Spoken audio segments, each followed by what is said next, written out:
محمد وعلى آله وأصحابه ومن سار على نهجه وتمسك بشريعته واستنى بسنته إلى يوم الدين أما بعد. السلام عليكم ورحمة الله وبركاته.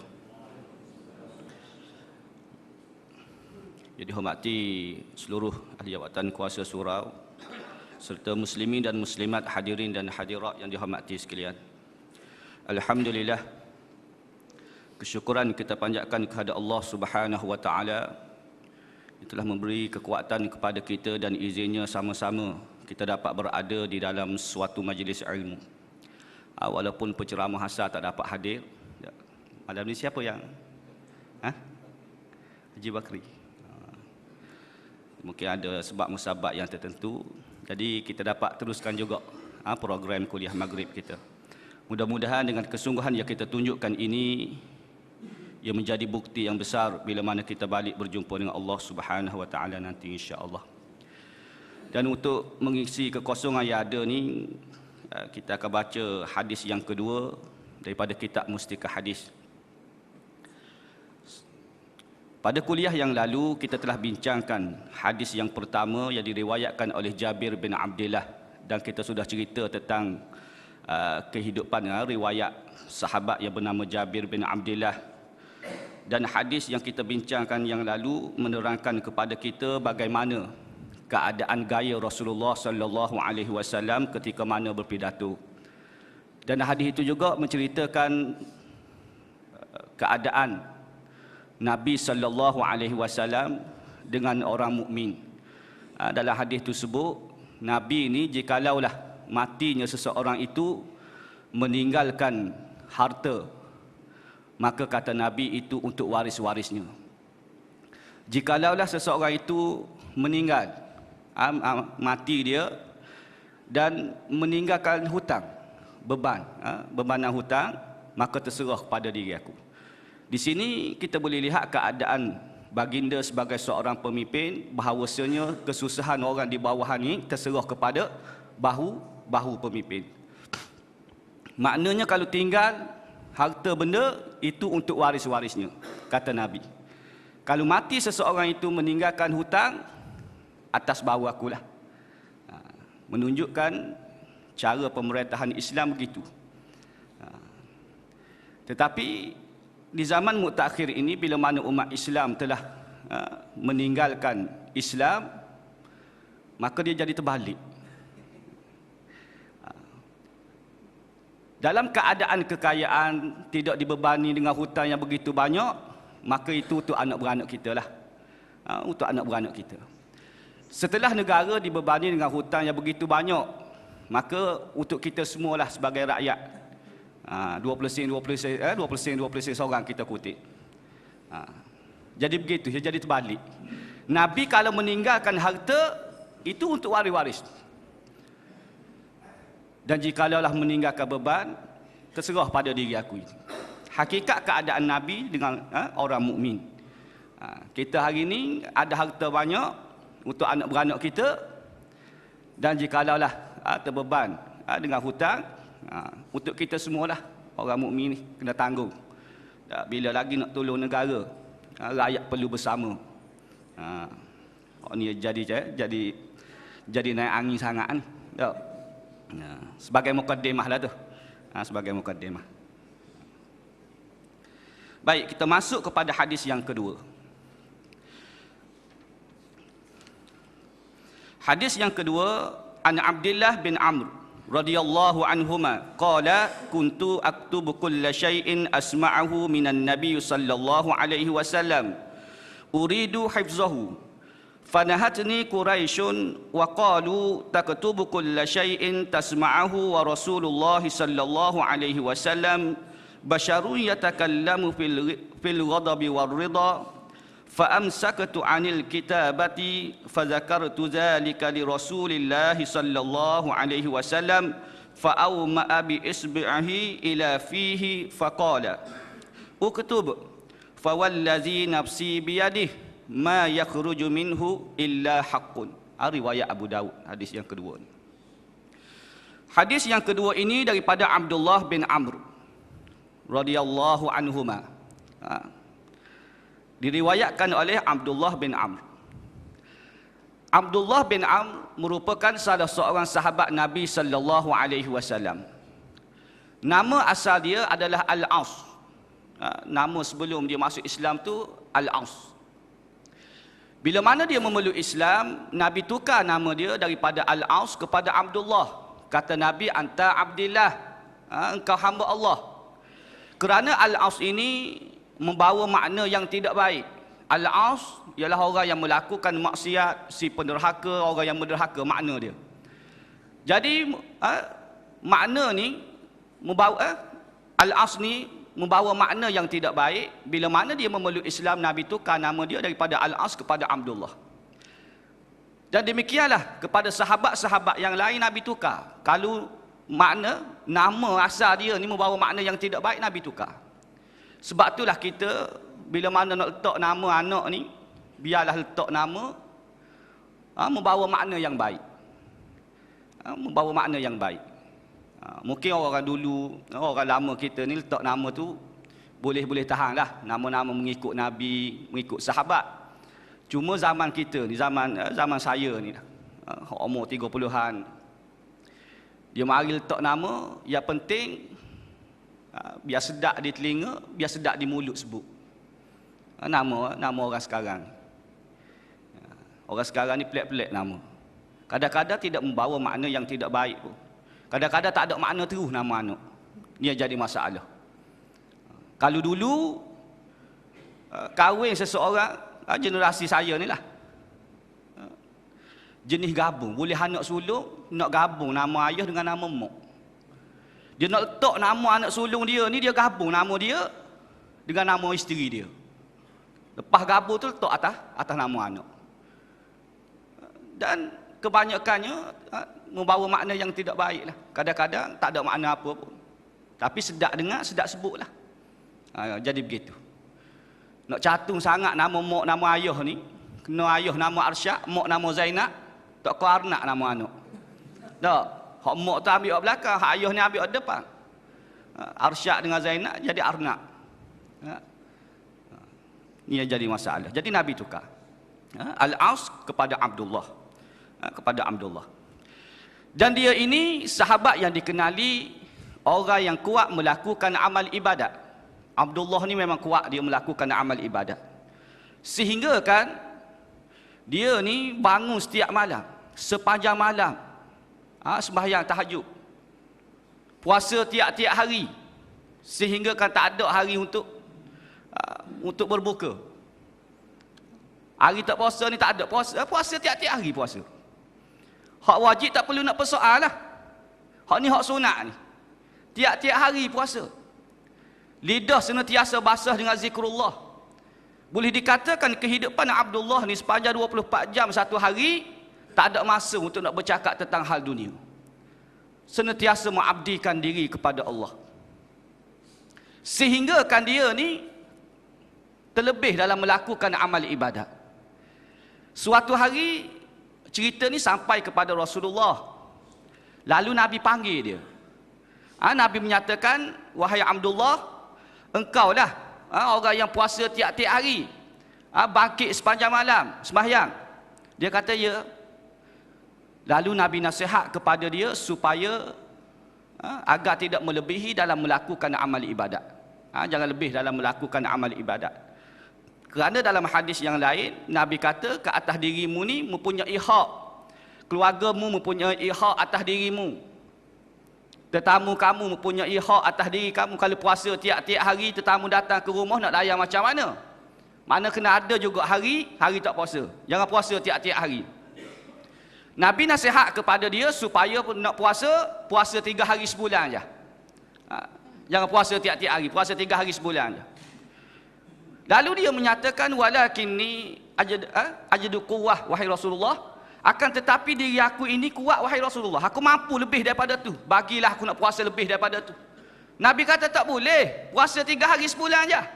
Kerana di dalam hadis Nabi kata, wa hasana bi asyra amsalihha, buat satu kebaikan Allah Ta'ala kurniakan, gandakan dengan 10 kebajikan. Buat 3 hari jadi 30 juga. Nabi kata puasa 3 hari sebulan je. Dia minta lagi dengan Nabi, wahai Rasulullah, bagilah lebih. Biar dia boleh puasa lebih ni. Ya, kita puasa hak wajib 30 hari pun kalau boleh nak 20 hari je. Tak 10 hari nak stand by untuk raya. Dia ni minta lagi. Nak lagi wahai Rasulullah. Baiklah kalau macam tu kata Nabi, kamu lakukan puasa yang terbaik, iaitu puasa saudaraku. Pesan Nabi kepada dia, saumu yauman wa aftiru yauman saumu akhi Dawud. Membuat puasa yang terbaik, kalau nak sangat buat puasa yang terbaik, iaitu puasa sehari, buka sehari, puasa sehari, buka sehari, seperti mana puasa Nabi Dawud alaihi salatu wassalam. Seperti mana puasa saudaraku kata Nabi. Nak lebih daripada tu tak boleh dah. Hak ni yang terbaik kata Nabi. Lalu bila mana Nabi bagi setakat tu, dan Abdullah aku dengan nasihat Nabi, dia puasa sehari, buka sehari, puasa sehari, buka sehari. Begitulah. Seterusnya kehidupan dia begitu. Waktu dia minta ni, waktu dia muda. Dan oleh kerana dia ni kuat melakukan amal ibadat, kuat semangat nak melakukan amal ibadat, nescaya dia ni dapat istiqamah. Dengan puasa sehari, buka sehari, puasa sehari, buka sehari, sampailah dia tua. Sampai dia tua, hidup gitulah. Bila mana dia ni sudah menjangka umur, masuk dalam keadaan tua dah, dia rasa tak larat pula. Dia biasalah orang tua ni. Tak telah tanya orang lama kita. Saya nak cerita keadaan tua ni tak boleh nak cerita sebab saya muda lagi. Tak, kalau orang tanya aku cerita waktu budak-budak macam mana ustaz, saya boleh ceritalah. Nak cerita waktu tua tak boleh sebab tak tua lagi. Dan Abdullah bila mana dia ni sudah tua, dia duduk termenung seorang. Dia rasa tak larat. Lalu dia menyatakan, ya laitani qabaltu rukhsatan Nabi sallallahu alaihi wasallam. Dia kata, alangkah indahnya kalaulah aku terima tawaran daripada Nabi dulu, hak Nabi suruh puasa 3 hari sebulan. Sebab dia rasa tak larat dah. Waktu dia minta tu dia muda. Dia tak larat dah nak puasa sehari, buka sehari, puasa sehari, buka sehari.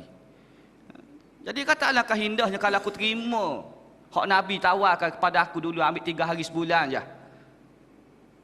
Kan bagus, aku boleh istiqamah sehingga aku mati. Ni rasa tak Allah dah. Tapi oleh kerana dia ni sudah berjanji dengan Nabi, bukan wajib pun, tapi dia dah berjanji dengan Nabi begitu, Nabi sudah wafat. Jadi Abdullah meneruskan juga amalan dia, puasa sehari, buka sehari, puasa sehari, buka sehari, begitulah sehinggalah dia ni meninggal.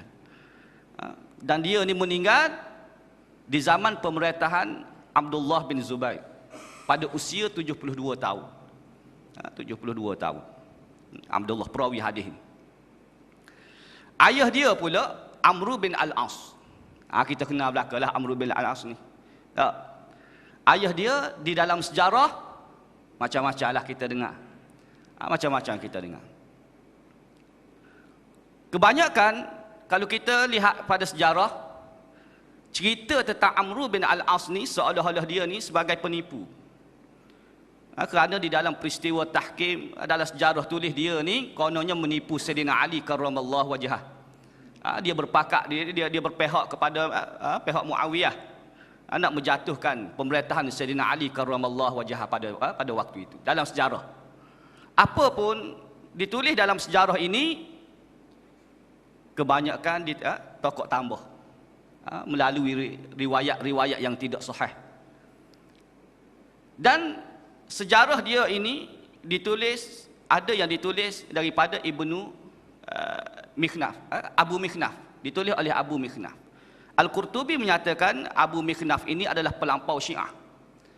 Seperti mana yang kita tahu, Syiah ini mereka kebanyakan mentahmahkan di kalangan para sahabat. Mereka memutakkan di kalangan para sahabat. Perbezaan yang besar di antara kita ahli sunnah wal jamaah dengan Syiah ialah berhubung dengan sahabat radhiyallahu anhum ajma'in. Syiah menyatakan semua sahabat menjadi kafir selepas kewafatan Nabi, kecuali hanya beberapa orang. Seperti mana yang disebut oleh ulama-ulama dia. Disebut di dalam kitab dia Usulul Kafir, mereka mentahmahkan di kalangan para sahabat. Tinggal yang tidak murtad ialah Bilal, Miqdad bin Aswad, Abu Zar, Salman Al-Farisi, Ammar bin Yasir. Yang lain daripada itu semuanya mereka murtadkan. Maka amat berat perkataan ini jika dilihat daripada kacamata ahli sunnah wal jamaah. Kata Abu Zur'ah, seorang ulama hadis yang besar, Abu Zur'ah menyatakan apabila seseorang itu mentahmahkan di kalangan para sahabat, maka tidak ada lagi hubungan antara dia dengan Nabi sallallahu alaihi wasallam. Di dalam hadis yang diriwayatkan oleh Imam Muslim, Nabi menyatakan, la tasubbu ashabi falau anna ahadakum anfaqa misla uhudin zahaban ma balagha mudda ahadihim wala nasifah. Kata Nabi, jangan kamu cerca sahabat-sahabatku. Jika andai sekiranya salah seorang daripada kamu ini membelanjakan emas sebesar bukit Uhud, tidak akan sama belanja itu dengan secupak ataupun setengah cupak yang telah dibelanjakan oleh generasi para sahabat. Mengapa tidak sama? Sedangkan emas sebesar bukit Uhud lebih banyak daripada secupak ataupun setengah cupak? Kerana Allah Subhanahu wa taala, apabila dia mengukur amalan seseorang, dia bukan ukur sikit dan banyak saja. Bahkan Allah mengukur keikhlasan insan, dia mengukur pengorbanan insan. Sahabah radhiyallahu anhum ajma'in, mereka memulakan Islam mengikut Nabi di kala dunia keseluruhan menyatakan Nabi membawa ajaran yang salah, Nabi membawa ajaran yang sesat.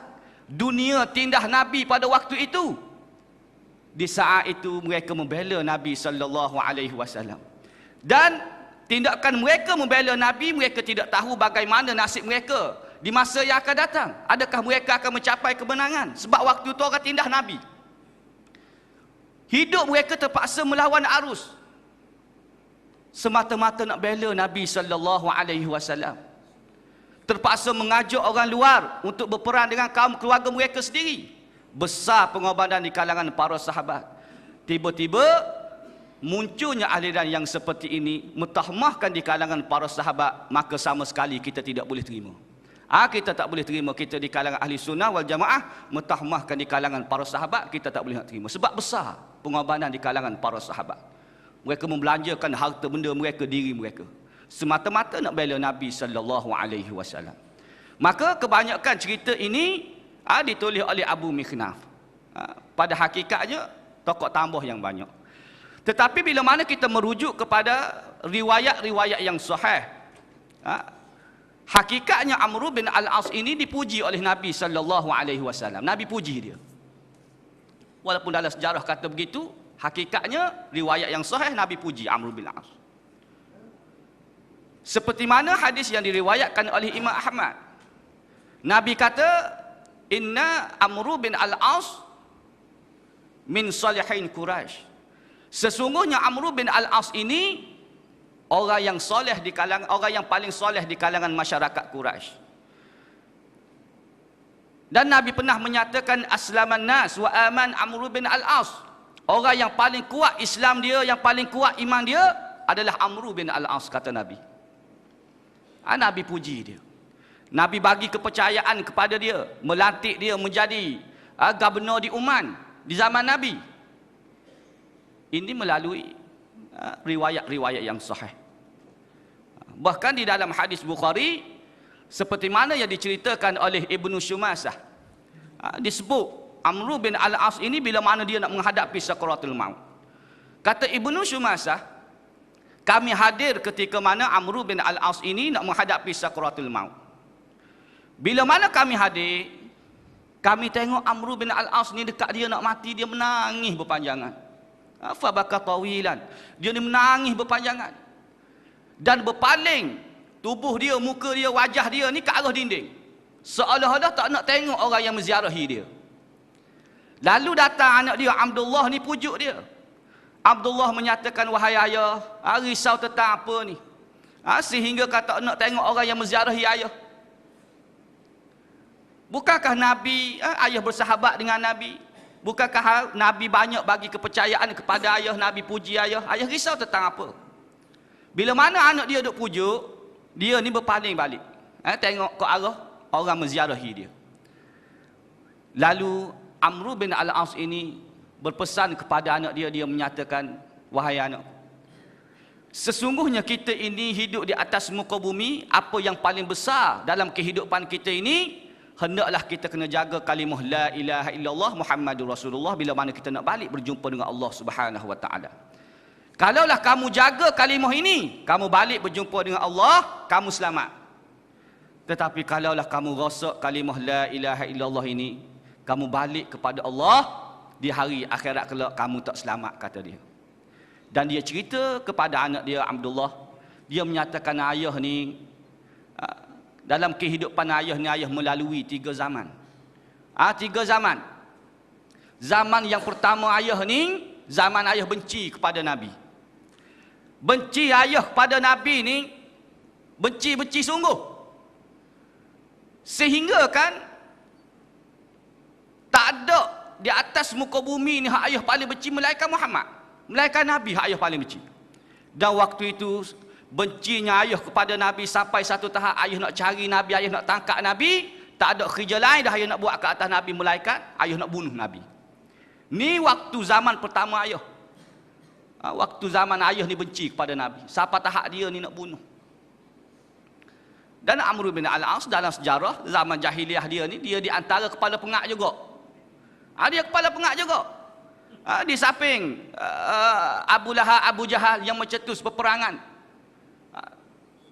Abu Sufyan, antaranya Amr bin Al-As. Orang hebat jugalah di zaman Quraisy dia. Jikalaulah ayah ni mati waktu itu, Allah Ta'ala tarik nyawa ayah pada waktu itu, ayah ni confirm di dalam neraka. Confirm ayah dalam neraka. Waktu ayah ni benci kepada Nabi. Lalu masuk zaman kedua dalam kehidupan ayah. Tengah-tengah ayah duk benci kepada Nabi sampai satu tahap ayah nak bunuh Nabi ni, tengah-tengah duk benci begitu, tiba-tiba Allah Ta'ala campurkan hidayah dalam diri ayah. Allah Ta'ala jadikan nak kepada Islam. Rasa nak kepada Islam. Bila mana ayah rasa ayah nak kepada Islam, ayah pergi cari Nabi. Zaman kedua dia cerita. Ayah pergi cari Nabi. Bila mana ayah berjumpa dengan Nabi, ayah menyatakan, ya Muhammad, ubsut yaminak. Wahai Muhammad, hulurkan tangan kanan kamu. Kerana dia nak berbai'ah, nak memeluk Islam, nak mengikut Nabi, nak berjanji, nak bela Nabi sallallahu alaihi wasallam. Ubsut yaminak. Hulurkan tangan kanan kamu, wahai Muhammad. Bila mana Nabi hulurkan tangan, tiba-tiba dia pula tarik tangan dia, tak nak bersalam pula. Kata Nabi, apa dia wahai Am? Nabi kenal lah dia sebab dia orang masyhur zaman jahiliah.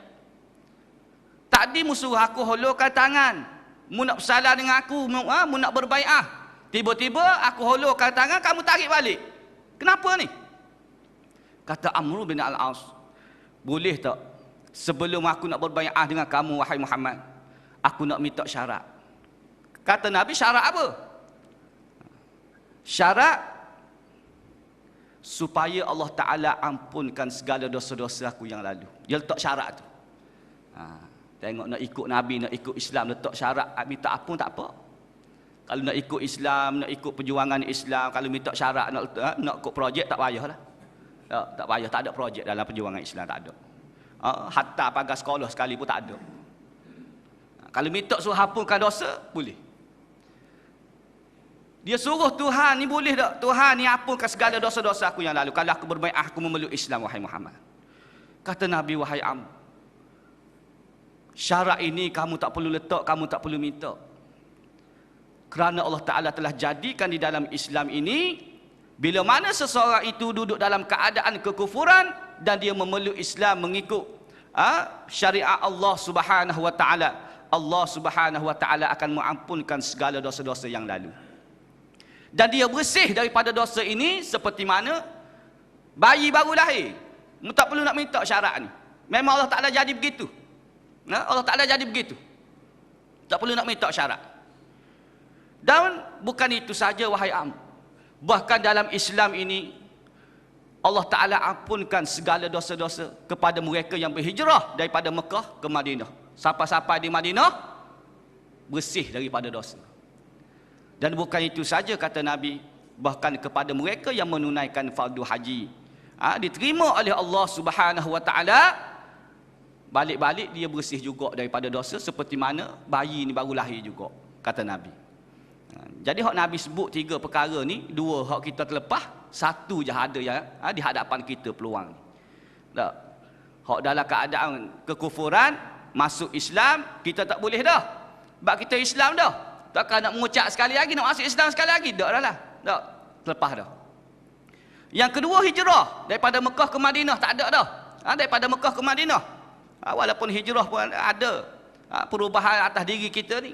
Tapi hijrah daripada Mekah ke Madinah, tak ada dah. Terlepas juga atas diri kita.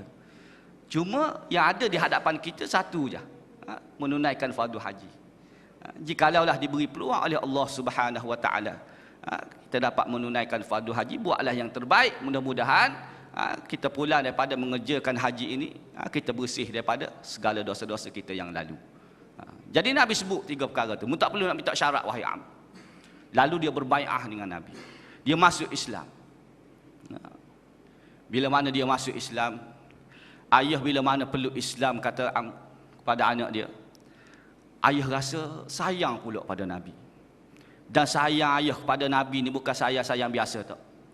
Sehingga kerana ayah rasa sayang pada Nabi ni, tak ada atas muka bumi ni ayah paling sayang melainkan Nabi Muhammad sallallahu alaihi wasallam. Dan sayang ayah kepada Nabi sehingga kerana ayah bila mana berhadapan dengan Nabi, ayah tak tengok lama wajah Nabi. Ayah tunduk bercakap dengan Nabi. Sebab tu Amr bin Al-As ni dia kata, jikalaulah ditanya kepada aku ini tentang sifat-sifat Nabi, dia tak boleh nak cerita. Tak boleh nak cerita secara detail. Kalau orang tanya hidung Nabi macam mana, mulut Nabi macam mana, mata Nabi macam mana, dia tak boleh nak cerita. Sebab walaupun dia ni sentiasa berada di samping Nabi, dia tak tengok wajah, dia tak tengok wajah Nabi secara lama. Tak tengok. Dia tunduk. Dia tawaduk. Begitu hormatnya dia kepada Nabi sallallahu alaihi wasallam sehingga kan berhadapan dengan Nabi, tak tengok lama wajah Nabi. Hormatnya dia.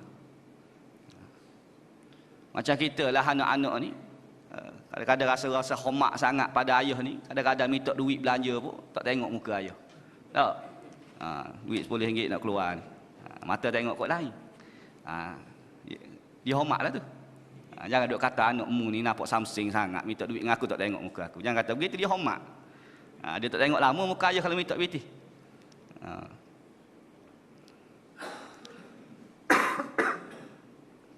Jadi siapa tahap tu kata dia? Dia sayang pada Nabi zaman kedua dia. Jikalau waktu itu, kalaulah ayah ni Allah Taala cabut nyawa ayah ni confirm di dalam syurga Allah Subhanahu Wa Taala. Dan Allah Ta'ala lanjut usia ayah. Masuk zaman ketiga, zaman dia ni, anak meninggal. Zaman ketiga ayah diberi berbagai-bagai jawatan yang tinggi. Dia terlibat dengan siasah, dengan politik. Allah Ta'ala bagi berbagai-bagai jawatan yang tinggi dalam hidup ayah. Dan ayah tak tahulah bagaimana keadaan ayah di sisi Allah Subhanahu Wa Ta'ala. Walaupun dia dipuji oleh Nabi sallallahu alaihi wasallam, akan tetapi di kalangan para sahabat ni risau sangat. Nak menghadap Allah Subhanahu Wa Taala. Kalau nak dikira mereka ini memang generasi yang terbaik lah. Generasi yang terbaik. Dan banyak lagi lah dia pesan kepada anak dia, kalaulah dia ni meninggal, jangan buat tu, jangan buat ni, banyak panjang lagi. Cuma nak cerita di sini, begitu tawaduknya Amr bin Al-As ini ketika nak menghadapi sakaratul maut, dia ni rasa risau sangat. Dan dengan petunjuk yang mereka tunjukkan kepada kita dengan perjuangan mereka ini, sehinggalah Islam ini sampai kepada kita, hasil daripada perjuangan mereka ini. Dan kita menikmati nikmat yang paling besar, iaitu Islam dan iman, hasil daripada perjuangan mereka. Mudah-mudahan kita dengar cerita-cerita mereka ini, walaupun kita tak mampu nak menjadi seperti mana mereka, jadilah kita ini orang-orang yang sayangkan kepada mereka, sayangkan kepada generasi para sahabat. Mudah-mudahan kita termasuk di kalangan mereka ini, insya-Allah. Insya-Allah. Jadi hadis ini diriwayatkan oleh Abdullah bin Amr. Tak baca lagi hadis ni.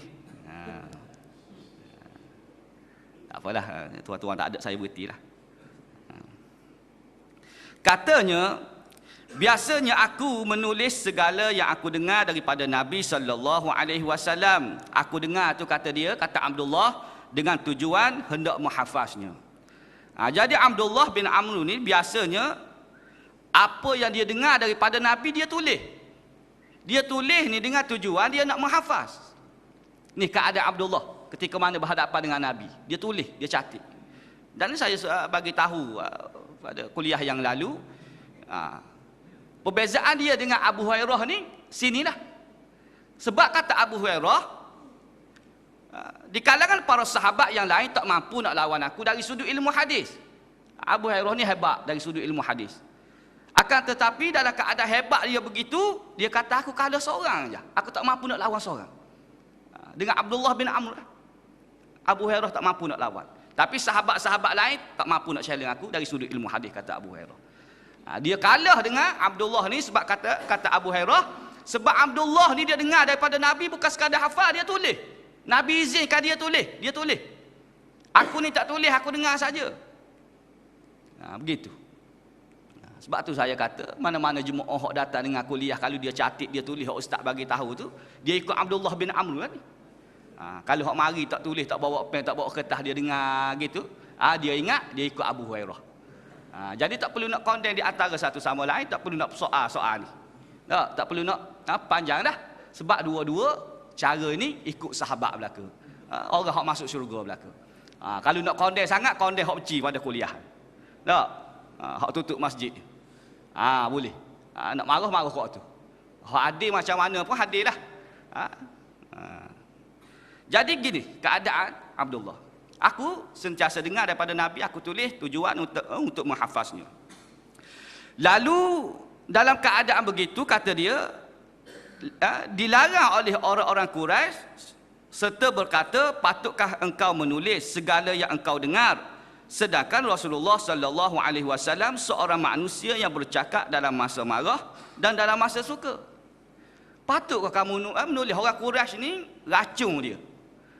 Orang Quraisy ni menyatakan kepada dia, patutkah kamu dengar daripada Nabi, daripada Muhammad, kamu tulis semua yang dia ucap. Sedangkan Nabi ni adalah seorang manusia. Dan bila mana sebut manusia, sudah tentulah dia ni ada waktu dia marah, ada waktu dia bercakap dalam keadaan dia suka, dalam keadaan dia marah. Waktu dia suka tu boleh kata betul lah. Waktu dia marah, mestilah bercakap dalam keadaan emosi. Keluar tak tahu apa. Dia racun begitu. Dia tak boleh gidah orang ni. Kita kalau ikut Islam tu, dia begitu, dia akan ada kata-kata yang boleh kita ni jadi lain. Kadang-kadang kita ikut Islam, ikut perjuangan Islam, ada juga orang racun. Kata mu duk ikut sangat, duk pergi pak ceramah sangat, kan kena tukar gua musang. Kena pekung Sarawak, kena pekung Sabah. Jangan duk pergi kuat sangat, mu tu cikgu. Dia gitu. Tak. Mu duk ikut sangat Islam, ikut sangat, boleh berapa? Boleh projek berapa? Dia jadi begitu. Jadi ganggu pemikiran kita dalam perjuangan ni. Dia ada racun-racun. Dan kalau kita lihat pada hari ni, tak perlu hairan lah, sebab zaman Nabi pun berlaku dah kepada generasi para sahabat. Hak jenis mulut suka racun. Tak. Dia racun dengan tukar tempat-tempat hak pedalaman tu, rasa takut lah juga tak. Padahal duduk Sarawak pun makan nasi juga. Tak, bukan duduk dalam penjara pun. Tapi dah kita takut nak buat. Baik. Setelah itu, bila mana Quraisy ni kata begitu kepada aku, kata Abdullah, aku pun berhenti daripada menulis. Dia tak tulis dah. Dia tak tulis. Kemudian aku mengadu kepada Rasulullah tentang hal ni. Dia tulis, aku menyebutkan hal itu kepada Rasulullah sallallahu alaihi wasallam, lalu baginda menunjuk kepada mulutnya dengan jarinya sambil bersabda, tulislah. Tulislah. Kerana demi Tuhan yang diriku ini dalam kekuasaannya tidak keluar daripada mulutku ini melainkan perkara yang benar kesemuanya. Perkara yang benar. Dia mengadu kepada Nabi, orang Quraisy ni racun dia begini. Kata Nabi, tulislah. Kerana demi Allah, apa yang keluar daripada mulutku ini semuanya perkara yang benar. Semuanya perkara yang benar. Dan memanglah apa yang diucap oleh Nabi sallallahu alaihi wasallam semuanya benar belaka. Tak ada perkara yang tak benar, kerana Nabi kita ni hidup dipandu oleh wahyu Allah Subhanahu wa taala. Dipandu kerana Nabi tidak dididik oleh mak ayah dia. Sengaja Allah Ta'ala jadikan kehidupan Nabi begitu kerana Allah Ta'ala nak didik sendiri Nabi. Kata Nabi, "Addabani Rabbi fa ahsana ta'dibi." Tuhan aku sendiri didik aku, kata Nabi, dan Tuhan didik dengan didikan yang paling baik, sehingga kan Allah Subhanahu wa Ta'ala memuji akhlak baginda. "Wa innaka la'ala khuluqin azim." Engkaulah wahai Muhammad yang mempunyai akhlak yang mulia yang tidak ada tolak banding. Nabi lah yang mempunyai akhlak yang terbaik. Kerana dia dididik terus oleh Allah Subhanahu wa Ta'ala.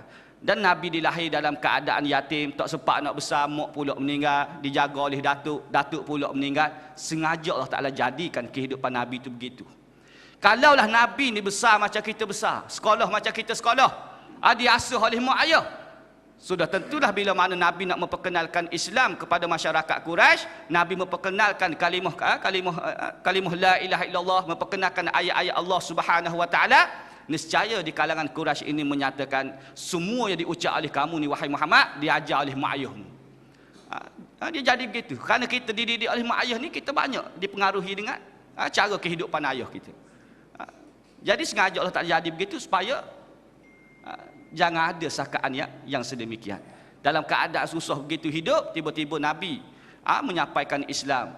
Maka orang akan tertanya-tanya, adakah yang disampaikan oleh Nabi ni adalah benar-benar daripada seorang pencipta, iaitu daripada Allah Subhanahu wa Ta'ala. Dan semua yang diucap oleh Nabi dalam jarak masa yang singkat, dalam menjangkau masa yang begitu panjang, semuanya adalah benar berlaku. Dan berlaku banyak kisah-kisah yang menyatakan hak Nabi sebut secara spontan pun semuanya betul. Pernah berlaku di zaman Nabi, orang Yahudi ni tanya Nabi.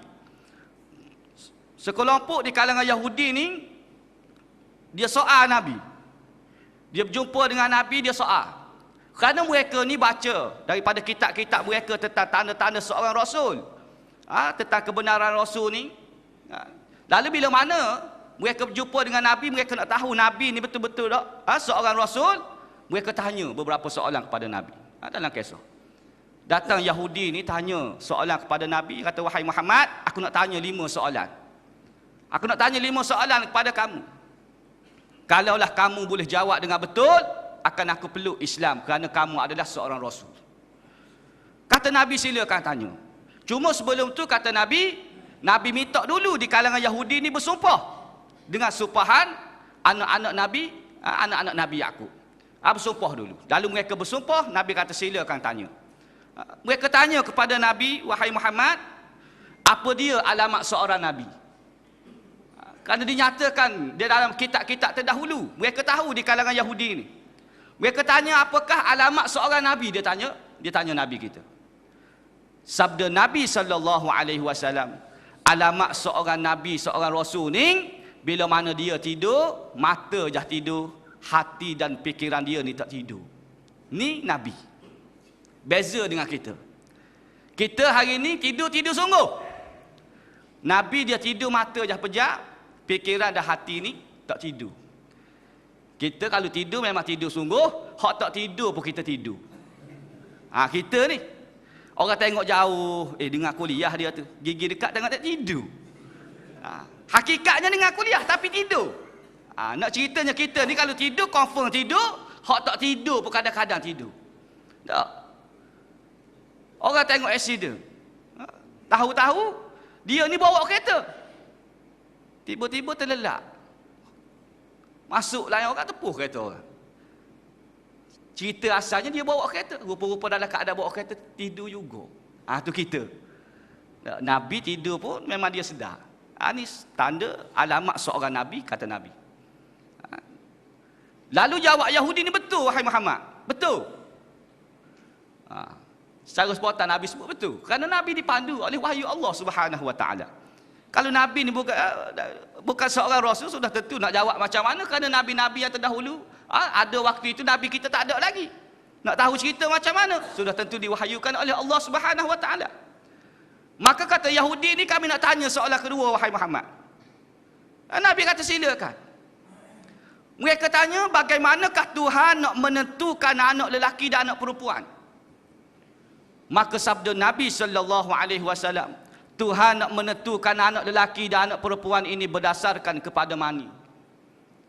Jikalaulah mani lelaki itu mengatasi mani perempuan, maka anak tu anak lelaki, kata Nabi. Jikalaulah mani perempuan mengatasi mani lelaki, anak tu anak perempuan. Mani, bukan duit. Takut dia kata duit hak lelaki tu, untuk lelaki yang banyak pada bini, keluar anak lelaki seorang nyanyi. Tak ramai mana kita hak lelaki banyak duit daripada isteri. Tak, jarang-jarang isteri hak banyak duit daripada suami. Tak, mani. Maka jawab Yahudi betul. Betul wahai Muhammad. Dia tanya pula soalan ketiga. Kami nak tanya soalan ketiga, wahai Muhammad. Apakah yang diharamkan Nabi Yaqub ni, diharam makanan apa ke atas diri dia? Apakah yang diharamkan ke atas Nabi Yaqub ni? Lalu sabda Nabi sallallahu alaihi wasallam, yang diharam Nabi Yaqub ini ditimpa dengan penyakit harkun nasa. Jenis penyakit kulit. Penyakit kulit. Tiba-tiba Nabi Yaqub minum susu unta, penyakit dia sembuh. Penyakit dia ni sembuh dengan sebab dia ni minum susu unta. Lalu Nabi Yaqub mengharamkan daging unta ni ke atas diri dia. Maka jawab Yahudi ni betul juga wahai Muhammad. Dia berjanji dah kalau betul belaka, dia nak peluk Islam Yahudi. Betul wahai Muhammad. Kami nak tanya lagi. Soalan seterusnya, apakah guruh? Guruh ni apa dia guruh? Jawab Nabi, guruh ni adalah malaikat. Guruh-guruh ni malaikat, kata Nabi. Maka di kalangan Yahudi ni kata betul wahai Muhammad. Dan kami nak tanya lagi, apakah dia suara guruh? Suara guruh ni sabda Nabi ialah suara malaikat yang ditugaskan oleh Allah Subhanahu Wa Taala untuk menjaga awan-awan. Sebab tu kita bila mana dengar petir, dengar guruh, kita disunatkan bertasbih, kerana ini adalah suara malaikat. Maka kata Yahudi ni betul wahai Muhammad. Betul. Cuma kami nak tanya satu lagi wahai Muhammad, siapakah kerja hak buat turun wahyu ni, siapa dia? Maka kata Nabi, kerja hak buat turun wahyu ni adalah Jibril. Jibril. Maka Yahudi ni kata, sesungguhnya wahai Muhammad, Jibril ni jahat. Dia nak kelong dah. Dia nak kelong. Tadi dia kata kalau betul berlaku aku perlu Islam, aku ikut kamu wahai Muhammad. Dia tanya soalan tambahan. Dia kata Jibril jahat pula dah. Kalaulah dalam Islam ni Jibril buat turun wahyu kerja dia, kami tak nak ikutlah wahai Muhammad sebab Jibril ni jahat. Jibril ni kerja dia bukan sekadar buat turun wahyu, kata Yahudi. Dialah yang buat turun bala bencana kepada bangsa kami. Kerja Jibril ni jahat, kata dia. Tapi kalaulah Mikail ni buat turun wahyu, kami nak ikut kamu wahai Muhammad. Sebab Mikail ni baik. Mikail kerja dia buat turun rezeki, kami akan ikut. Kalau Jibril tak nak ikutlah, Jibril jahat, dia kata. Dia tak kata, takkan Nabi nak tukar. Sebab itu hakikat dia yang berlaku. Dia kata kalau Mikail buat turun wahyu, kami nak ikutlah sebab Mikail ni baik. Mikail kerja dia buat turun rezeki. Tengok. Rupa-rupanya zaman Nabi tu ada dah jenis begini. Tak? Kalau mu boleh beri projek kat aku ikut. Tak? Huduh-huduh pun boleh lokal sekolah pun tak apa dah. Aku ikutlah kamu. Sebab mu boleh beri rezeki pada aku. Kalau jenis hak tak boleh beri rezeki, tak boleh projek nak ikut apa. Ada dah zaman. Zaman Nabi ada dah. Maka zaman kita ramai lagi lah. Tak? Ramai lagi. Jadi tak nak ikut. Dia kelong Yahudi.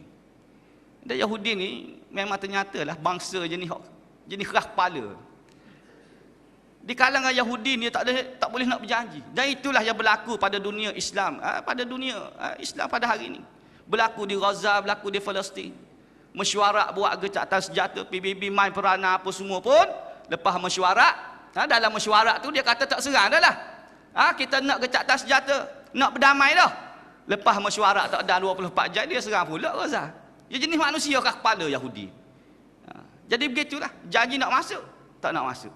Cerita ini menunjukkan bahawasanya apa yang keluar daripada mulut Nabi kesemuanya benar dan diakui oleh golongan Yahudi pada waktu itu. Dan dalam riwayat Muslim, Nabi juga pernah ditanya oleh Abdullah bin Salam. Abdullah bin Salam ini adalah orang alim di kalangan Yahudi. Orang yang paling baik di kalangan Yahudi, orang alim di kalangan Yahudi, tok guru lah. Ahli kitab. Dan Abdullah bin Salam ini ditugas supaya berdebat dengan Nabi. Kerana dia ni orang alim, dia ditugas oleh golongan Yahudi ni supaya berdebat dengan Nabi. Dan di kalangan Yahudi ni hantar Abdullah bin Salam supaya berdebat dengan Nabi, nak tahu mana betul. Dia nak tengok Nabi kalah je. Jadi dia hantar Abdullah bin Salam. Bila mana Abdullah bin Salam pergi berjumpa dengan Nabi, dia menyatakan, ya Muhammad, wahai Muhammad, aku nak tanya 3 soalan kepada kamu. Jikalau kamu jawab dengan betul, akan aku peluk Islam, kata Abdullah bin Salam. Kerana dia tahu, dia orang alim. Nabi kata, silakan tanya. Dia tanya soalan yang pertama, wahai Muhammad, apakah tanda yang pertama berlakunya kiamat? Dalam riwayat Muslim. Apakah tanda yang pertama berlakunya kiamat? Sabda Nabi SAW. Tanda yang pertama berlakunya kiamat ini, dia akan keluar api daripada perut bumi. Keluar api daripada perut bumi ini dengan tujuan nak menghalaukan manusia ni supaya duduk satu tempat. Dan jikalau berlaku saat itu, maka kiamat ni bila-bila masa akan terjadi, kata Nabi.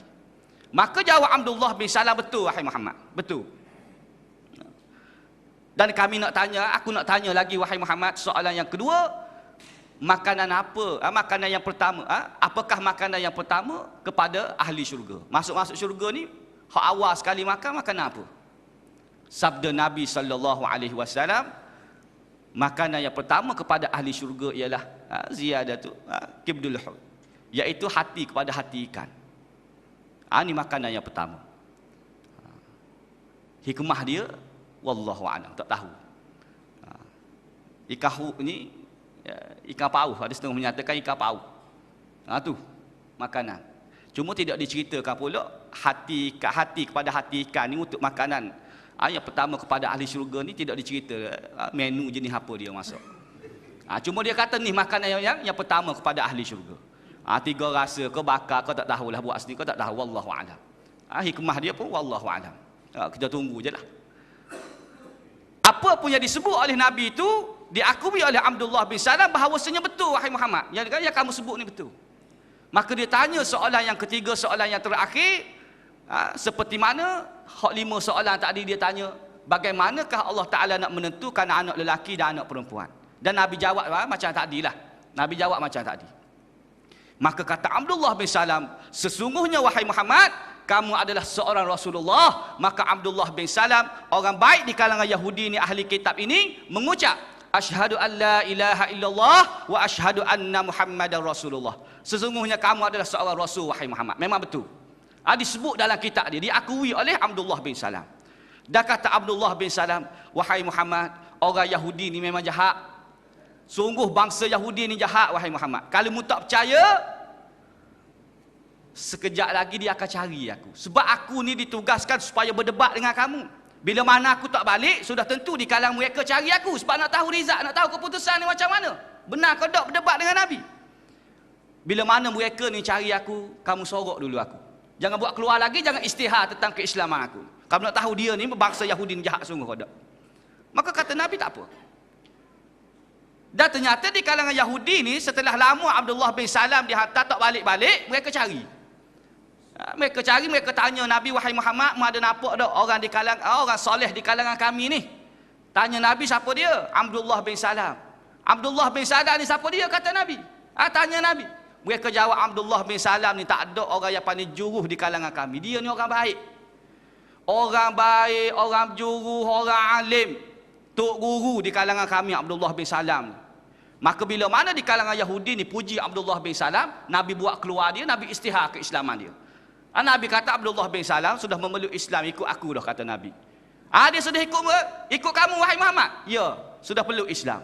Mu tak tahu wahai Muhammad, Abdullah bin Salam ni jahat. Jahat dah.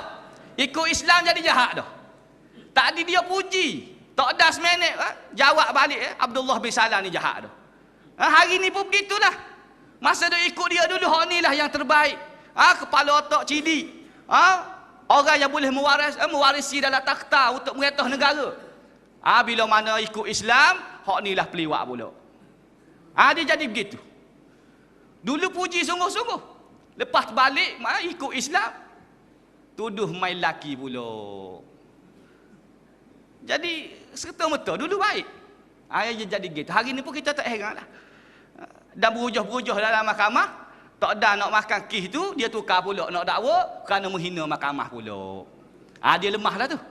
Tak, dia serang-serang isu tu, tak rasa-rasa tak lekat, tak boleh nak cari makan, dia nak cah atas akta lain pula, menghina mahkamah. Dia rasa lemah. Dia orang lemah ni, dia gagal juga kat mana-mana. Orang tua kata orang lemah ni, kalau lemah dalam sungai atas belakang boya, dia khabak. Orang lemah. Orang tua kata sungguh. Dalam tasik lemah, dalam tasik boya lalu, dia khabak atas belakang boya. Dia tak tahu khabak atas belakang boya tu mapuh juga. Tak, cuma tak lemah, mapuh nak makan boya je. Mati tetap mati. Dia jadi begitu. Dia lemah ni, dia gagal lalu dah. Orang lemah. Lemah lah tu, lemah tu. Tak, siapa tangguh. Rayuan dalam sejarah yang paling lama. Ni saya sebut hak berlaku di Indonesia lah. Hak Malaysia saya tak tahu. Hak berlaku di Indonesia tahun 1950. Kalau tuan-tuan masih ingat lah. Di Malaysia saya tak tahu. Tak ada kaitan dengan Malaysia. Cuma nak ceritanya tetap ada di kalangan manusia yang seperti ini. Masa mu ikut aku mu baik, mu lawan aku mu ikut kebenaran, jadi jahat selalu dah. Jahat Abdullah bin Salam ni, wahai Muhammad, dia ni orang jahat di kalangan kami. Dia jadi begitu. Dan sejarah ini menunjukkan bahawasanya apa yang diucap oleh Nabi dengan secara spontan adalah perkara yang betul, perkara yang benar. Dan berlaku juga peristiwa berlaku kepada Sayyidina Umar ibn al-Khattab radhiyallahu anhu. Sayyidina Umar bila mana berjumpa dengan sekelompok Yahudi, mereka berdebat. Orang Yahudi ni suka berdebat. Dia nak cari salah orang je. Dia berdebat. Bukan nak ikut, bukan nak cari kebenaran. Dia tanya-tanya Sayyidina Umar. Salah satu hak dia tanya, dia menyatakan, wahai Umar, siapakah kawan karib Nabi kamu? Kawan hak baik Nabi kamu ni siapa kak? Kata Yahudi. Jawab Sayyidina Umar, kawan karib Nabi aku ni adalah Jibril. Jibril. Sebab Nabi ni bertadaruh dengan Jibril selalu. Dengan Jibril. Sebab Jibril waktu wahyu. Dekatlah dengan Jibril. Baiklah dengan Jibril ni. Maka Sayyidina Umar kata, kawan karib Nabi aku Jibril. Maka di kalangan Yahudi ni kata, mu tak tahu kau Umar, Jibril ni jahat. Sebab kerja dia ni bukan sekadar waktu turun wahyu. Jibril ni kerja dia waktu turun bencana. Dialah yang buat turun bencana, buat turun bala di kalangan kami. Jibril ni jahat, wahai Muhammad. Bahkan peristiwa ini menjadi asbabun nuzul kepada ayat man kana aduwwan li Jibril fa innahu nazzalahu ala qalbika bi iznillah. Duduk dalam juzuk 1 ayat dalam juzuk 1 dalam surah Al-Baqarah. Setengah pendapat ulama lah menyatakan peristiwa ini berlakunya turun ayat ni. Maka Sayyidina Umar kata, setelah dengar daripada Yahudi ni kata Jibril ni jahat, Sayyidina Umar nak mengadu kepada Nabi. Lepas pada berdebat, Sayyidina Umar balik cari Nabi. Bila mana berjumpa dengan Nabi, dengan tujuan Sayyidina Umar nak cerita bahawasanya orang Jibril ni, dia kata orang Yahudi ni kata Jibril ni jahat. Sayyidina Umar nak cerita pada Nabi. Bila mana berjumpa dengan Nabi tak sempat Sayyidina Umar cerita, tiba-tiba Nabi menyatakan, wahai Umar, sesungguhnya di kalangan Yahudi ni, mereka ni bermusuh dengan Jibril. Tadi baru Allah Ta'ala buat turun wahyu kepada aku, orang Yahudi ni dia bermusuh dengan Jibril. Dan Nabi sebut perkara hak Sayyidina Umar ni nak cerita kepada Nabi. Bila mana Nabi sebut tak ada ke Sayyidina Umar nak cerita, Nabi sebut dah, maka Sayyidina Umar menyatakan, bertambah iman aku wahai Rasulullah, kerana aku cari kamu, nak berjumpa dengan kamu, aku nak cerita tentang ni lah. Tiba-tiba tak sempat aku nak cerita, kamu dah cerita. Seolah-olah kamu yang alami peristiwa perdebatan ini. Nabi dah tahu, Sayyidina Umar tak cerita lagi. Menunjukkan bahawasanya apa yang keluar daripada mulut Nabi kita ni adalah betul belaka. Dan ucapan-ucapan yang keluar daripada Nabi semuanya betul. Dalam jarak masa yang singkat, dalam keadaan spontan, dalam keadaan masa yang akan datang. Dalam keadaan masa yang akan datang. Dalam peristiwa hijrah, Nabi tunjuk dah pada kita. Tak, sentiasa kita dengar peristiwa hijrah. Peristiwa hijrah Nabi keluar. Setelah di kalangan Quraisy ni kepung rumah Nabi. Nabi ambil segera pasir, Nabi baca surah Yasin sehingga pada ayat waja'alna min baini aidihim sadda wa min khalfihim sadda faghshaynahum fahum la yubsirun. Nabi tabur pasir sekeliling itu. Di kalangan Quraisy hak kepung Nabi, nak tangkap Nabi, nak bunuh Nabi ni. Terlelap. Jenera. Orang Kelantan panggil jenera. Dia tak si tidur tapi jenera. Ketika mereka ni terlelap, maka waktu itulah Nabi keluar daripada rumah. Dan Nabi keluar daripada rumah, ternyata di kalangan Quraisy ni tak nampak Nabi. Dan memang orang terlelap ni dia tak nampak orang. Kalau tua-tua tak percaya, telah tanya hok tidur tepi kita, dia nampak tak orang hok lalu lintas lalu. Tak nampak, walaupun dia dengar. Dan Nabi keluar rumah dia tu, di kalangan Quraisy tak nampak Nabi. Mereka cerita Nabi menuju ke rumah Abu Bakar. Nabi bersama-sama dengan Abu Bakar menuju ke Gua Sur. Lalu di kalangan Quraisy ni pakat cari Nabi. Mereka sedar Nabi sudah keluar daripada rumah. Lalu mereka pakat buru Nabi. Pergi ke rumah Abu Bakar pun tak berjumpa, pergi ke Gua Sur pun tak berjumpa. Semua tempat mereka cari tak berjumpa. Habis ring dah cari Nabi tak berjumpa. Lalu istihar suatu tawaran, man jaa bi Muhammadin falahu mi'atu naqah.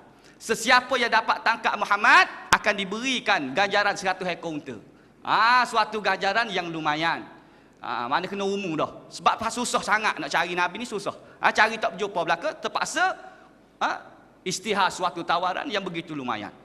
Sesiapa yang dapat tangkap Muhammad akan diberikan ganjaran 100 ekor unta. Dan 100 ekor unta ni lumayan lah. Tak, lebih lah daripada 900,500 tu. Tak. Tu pun 500,500 tu. 900,500 tu potong pula untuk insurans.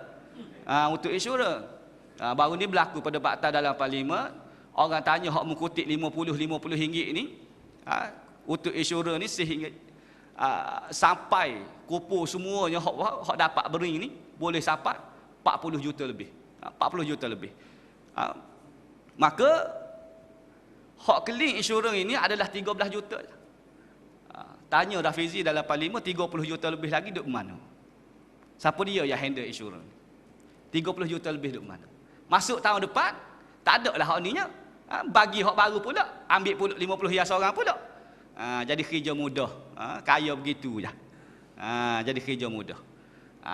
Jawab orang sana, dia kata memanglah insurans ni gitulah. Kita kutip-kutip duit semua, mereka masuk, kalau ada berlaku apa-apa kita berjanji, kita akan bayar. Kalau tak ada tutup, tak ada bayar lah, memang begitu insurans. Soalnya insurans yang ada hari ni tak wajib kita masuk. Mereka kempen kepada kita insurans nyawa apa semua, kalau kita masuk kita boleh. Tapi hak ni dia paksa ambil juga. Bagi-bagi ambil juga. Jadi kata hak orang sana tu 900,500, maknanya banyaklah 900,500 ni banyak. Tapi banyak lagi istihar Quraisy. Bila mana dapat takat Nabi dengan 100 ekor unta. Kata ada orang tu, dia kata 900,500 ni rakyat perlu bekerja untuk 9 bulan dah setahun. Sebab 3 bulan tu kerajaan ada tangguh dengan 900,500. Mu nak makan berapa 300 lebih sebulan, mu ni pelak sungguh kecik tak ada dengan materi. Dia kata rakyat kerja 9 bulan je. Fikir nak cari makan untuk 9 bulan. 3 bulan kerajaan tapung dah. Dah 900,500 potong 50, 900, 300 bulan. 300 bulan nak makan apa? Tak. Sipu babi RM10 sekali. Takkan kita nak makan sipu babi? Jadi kau pelik sungguh. Dan kita bagi 3 peringkat. Awal tahun, pertengahan tahun, akhir tahun. Kita tak bagi sekaligus. Dibimbangi takut rakyat beli iPhone C. iPhone C 2,000 lebih. Buat mu 900 tak cukup nak beli. Tak? Jala tak ni? Jala apa tak jala ya? Bercakap. Sehari dua ni keluar pula muka dia. Dia kata tak ada sebab kita nak turunkan harga minyak. Allah nelai sungguh seorang ni. Daripada dulu lagi bercakap. Mudah-mudah baik tak usah bercakap lah. Nak naik, nak bagi-bagi. Senyap dah. Bercakap je sakit hati orang. Nak kita hak muda umur 23, hak 30-an pun kita boleh fikir hak mana betul, hak mana baik. Dan hak umur dekat 50 orang tua jadi bercakap gitu, jadi malu lah. Generasi muda ni bukan apa macam orang dulu. Orang dulu tak apalah. Orang tua kat kampung, orang dulu. Dia kerana terpengaruh dengan berita ni. Dia percaya berita lagi pada ayat Al-Quran. Saya tahun 2004, saya terlibat dengan kempen pilihan raya di Kuala Berang. Saya pergi ke rumah mak cik ni, saya cerita tentang pelaksanaan hudud. Nak buat hudud ni begini. Lepas saya terang hampir belah-belah minit, dia jawab senang je. Dia kata, ya dak, adik sebut tu. Ya, dia tanya ya ke dak. Saya kata, ya lah. Ni disebut dalam Al-Quran ni makcik. Dah makcik tengok berita tak pun. Maknanya percaya berita daripada Al-Quran. Tak. Tapi masalah orang tanya pun makcik percaya tak? Percaya berita daripada Al-Quran? Dia kata tak. Makcik percaya Al-Quran daripada berita, tapi makcik tak aja baca Al-Quran, dia kata. Dia tengok TV semua jadi begitu pula. Dia jadi babuk gitu. Mana dah tadi tak ingat.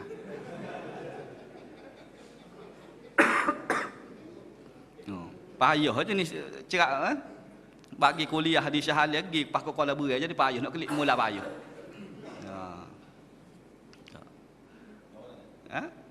Setakat mana? Tawaran. Menunjukkan tuan-tuan peka lah. Saya pun ingat, tak kata ingat saya pecek dah. Minum dulu.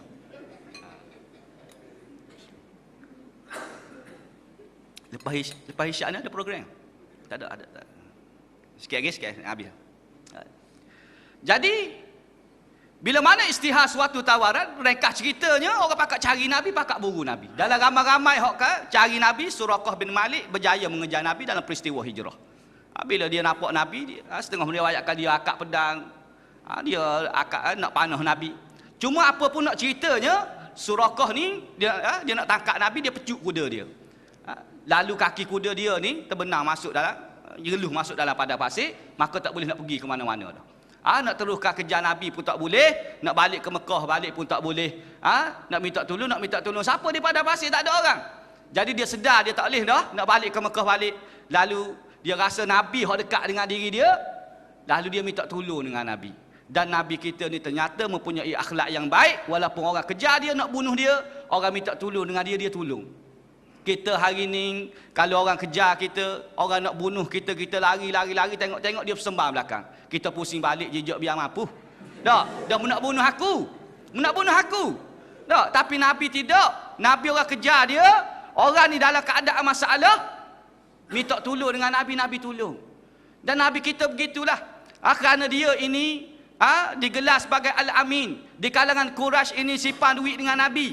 Orang simpan duit dengan Nabi waktu tu. Dan bila mana Nabi ni nak berhijrah, Nabi suruh Saidina Ali ni hantar balik duit-duit orang simpan pada dia. Tak. Kita hari ni kalau orang simpan duit dengan kita, kita tahu tiba-tiba dia nak bunuh kita pula. Kita buat lari dengan jabir-jabir, kita buat lari. Dah nak bunuh aku padang dengan muka-mu. Tapi Nabi hantar balik walaupun orang nak bunuh dia. Orang nak tangkap dia, Nabi hantar balik. Suruh Saidina Ali hantar balik. Nabi mempunyai akhlak yang mulia dan Nabi tolong. Dan Nabi berjanji kepada Suraqah, wahai Suraqah, kamu pulang balik ke Mekah balik, biarkan aku berhijrah untuk nak mendaulatkan Islam ini. Nabi berjanji kepada Suraqah, Nabi menyatakan, ya Suraqah, satalbisu asawira Kisra. Wahai Suraqah, suatu hari nanti akan aku hadiahkan kepada kamu gelang kebanggaan Maharaja Parsi. Cerita ni kita biasa kita dengar. Gelang kebanggaan Maharaja Parsi. Nabi berjanji pada Suraqah waktu tu di saat keadaan Islam ni tertindas. Nabi yakin dah Parsi ni akan jatuh suatu hari nanti. Kalau Nabi tak yakin, takkan Nabi nak berjanji begitu dengan Suraqah? Tak. Nabi yakin dah kerajaan Parsi ni akan jatuh suatu hari nanti, Islam ni akan menang. Sebab tu Nabi berjanji. Padahal waktu tu negara Islam tak ada lagi. Nabi baru nak berhijrah. Dalam keadaan tertindas. Tapi Nabi berani berjanji begitu. Sebab Nabi yakin Islam ni akan menang suatu hari nanti. Dan ternyata janji Nabi SAW benar-benar berlaku. Di mana kerajaan Parsi jatuh di zaman Sayyidina Umar ibn al-Khattab radhiyallahu an. Lepas Nabi wafat, naik Abu Bakar, meretah 2 tahun setengah, naik Sayyidina Umar. Di zaman Sayyidina Umar, kerajaan Parsi ni jatuh. Dan bila mana Islam ni menang pada waktu itu, Sayyidina Umar mengambil gelang kebanggaan Maharaja Parsi, menghadiahkan kepada Suraqah. Waktu itu Suraqah sudah memeluk Islam. Bila mana hadiah gelang kebanggaan Maharaja Parsi kepada Suraqah, Suraqah pegang gelang kebanggaan Maharaja Parsi, Suraqah menangis. Menangis kerana terkenal waktu tu dia nak bunuh Nabi. Dulu dia nak bunuh Nabi, terkenal. Suraqah menangis. Tiba-tiba Suraqah menyatakan, aina anta ya Rasulullah hatta tanzuru ma basyarta bih. Wahai Rasulullah, jikalau engkau masih hidup, nescaya engkau akan dapati janji engkau adalah benar-benar berlaku. Janji Nabi tetap benar-benar berlaku. Tak perlu nak tunggu waktu yang lama. Menunjukkan kisah-kisah ini, 2-3 kisah yang saya ambil, menunjukkan bahawasanya Nabi kita ni benar-benar apa yang keluar daripada mulut Nabi ni semuanya betul belaka. Jadi apa yang kita boleh ambil daripada hadis ini, iaitu yang pertama, penulisan hadis-hadis Rasulullah sallallahu alaihi wasallam telah dilakukan oleh sahabat-sahabat baginda, dan yang kedua, baginda mengizinkan supaya hadis-hadis itu ditulis, dan yang ketiga, segala yang disampaikan oleh baginda adalah benar, dan yang keempat yang kita boleh ambil daripada hadis ini adalah anggapan berlakunya kesilapan pada penyampaian baginda adalah anggapan yang tidak berasas. Jadi 4 perkara ni yang kita boleh ambil daripada hadis yang kita kongsi untuk mengisi kekosongan yang ada ni. Mudah-mudahan apa yang kita kongsi ini dapat memberi manfaat kepada kita bersamalah, terutamanya pada diri saya sendiri sebagai orang yang bercakap. Mudah-mudahan kita diberi kekuatan oleh Allah dapat beristiqamah di atas jalan Allah Subhanahu wa taala, insya-Allah. Maka sekadar itulah, wabillahi taufik wa hidayah. Wassalamualaikum warahmatullahi wabarakatuh. Cuma sebelum itu saya ada pengumuman,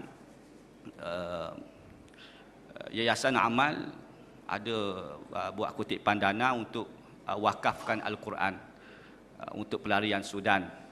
Jadi siapa-siapa nak wakafkan, nak ulurkan duit untuk nak beli, dia Al-Quran dalam sebuah 25 hingga 30 ringgit macam itulah. Jadi siapa-siapa nak derma untuk program wakafkan Al-Quran di pelarian Sudan ni, bolehlah bagi derma selepas ni. Sebab kalau kita fikir, ada lagi ke tempat tak ada Al-Quran ni ustaz? Rasa pelik sekarang ni tak? Sedangkan tempat kita ni banyak Al-Quran, tapi ada lagi tempat tak ada Al-Quran. Betul ke tak? Betul. Memang ada tempat-tempat ni. Sebab orang Arab ni dia baca Al-Quran. Dia duduk saja pun dia baca, dia berjual pun dia baca, dia tunggu bah pun dia baca. Kita hok jadi lebih banyak ni sebab kita tak baca. Bukan tak baca, jarang baca. Kita baca juga. Ustaz kasar tak baca Quran. Baca juga, tapi kerana jadi lebih banyak ni sebab kita jarang baca. Orang Arab waktu saya belajar di Al-Azhar, orang Arab ni dia tunggu orang ada dah tandas, dia tunggu tandas dia baca Al-Quran. Pelajar-pelajar dia nak masuk tandas ada orang, dia tunggu kat luar, kat dinding tandas tu dia baca Al-Quran. Nak kata kuat sangat dia baca Al-Quran. Dan orang Arab ni memanglah, kalau Arab Mesir ni jenis terkenal orang jenis kecing dinding. Tapi dia duduk di dinding, tempat orang kecil dia baca lagi Quran. Nak cerita kuat dia. Dan orang Mesir ni memang nak cerita. Orang Mesir ni dia terkenal jenis berahi suka kecing dinding. Kalau duduk tempat tunggu taksi, tempat tunggu bas tu, tempat kawasan dinding, kalau tuan-tuan pergi tu tuan tahulah. Dia suka sangat. Dan dia pakai jubah, jadi senang dah dia nak kecil. Dia duduk sandar dinding mentah-mentah siap tu. Dia suka kecil. Ada satu cerita, suatu hari Perdana Menteri Perancis, Presiden Perancis ni melawat Mesir dan disambut oleh Husni Mubarak. Lepas daripada buat kerja dua hala di antara dua negara tu, jadi Perdana Menteri Perancis ni nak melawat bandar Kairah. Husni Mubarak bawa lah, perkenalkan ni, sebut ni, sejarah-sejarah, bahas sejarah apa semua. Tiba-tiba dalam keadaan duduk dalam bandar tu, Presiden Perancis ni nampak ramai orang duduk kat dinding. Dia kata orang Arab ni buat apa kat dinding? Dia nak pergi tengok lah. Husni Mubarak kata, jangan tengok, ikut aku je, jangan tengok. Dia nak pergi tengok juga. Tak, dia sama-sama orang besar, dia tak apalah, dia nak lawan apa. Nak tengok juga. Husni Mubarak kata, jangan tengok, takut malu dia. Orang Arab suka kecing dia rakyat dia. Presiden Perancis ni nak tengok juga. Gigi tengok-tengok orang kecing dinding. Dia kata, Allah teruknya negara Islam Mesir ni. Tak, jadi malu Husni Mubarak. Jadi malulah. Dia pun rasa tunduk. Sebab Perancis bersih. Tak lama dia pula pergi di Perancis. Pergi buat lawatan, delegasi buat lawatan di Perancis. Jadi dia nak derak juga bandar Perancis. Bukan nak derak, Presiden Perancis ni nak bawa dia. Tengok bandar aku pula ni. Bandarmu jenis orang kecil ni, tengok bandar aku pula. Buat jalan lah. Pusing-pusing Perancis tengok-tengok ada juga orang duduk kat dinding, ramai juga. Husni Mubarak kata, rakyat Perancis lebih kurang rakyat aku juga. Jadi nak kita tengok juga. Nak kita tengok juga. Presiden Perancis ni kata jangan tengok. Dia kata nak tengok, dah peluang untuk dia nak tang balik ni. Perdana Menteri Perancis kata jangan tengok, ikut aku je. Dia nak kita tengok juga. Gigi tengok. Orang kecil ni juga. Tengok ada muka rakyat je juga. Rakyat Mesir hok di kerja di Perancis. Dia ingat rakyat Perancis. Apa rakyat dia juga kerja di Perancis jadi suka dia. Kecintin dia juga. Oh jadi terkenal dengan orang Arab Mesir ni dia pelik sikit. Kata tu lagi Mekah nampak kasar hak ganah tu set Mesir lah tu. Sebab yang Mesir ni dia ada dua ketua. Tak, kalau hak berasa hak punah, hak rosak, hak jahat sangat tu dia ikut Firaun lah tu. Tak, kalau hak baik, hak warak di kalangan alim ulama apa tu, ulama-ulama yang besar dia ikut Nabi Musa. Jadi kita tak heran di Mesir. Kalau nampak hak jahat sangat, sebab dia ada Firaun di Mesir. Dan di kalangan ulama orang-orang paling hebat ilmuwan Islam pun muncul juga di Mesir. Orang ni ikut Nabi Musa, bukan jahat belaka, tapi ada di kalangan mereka begitu.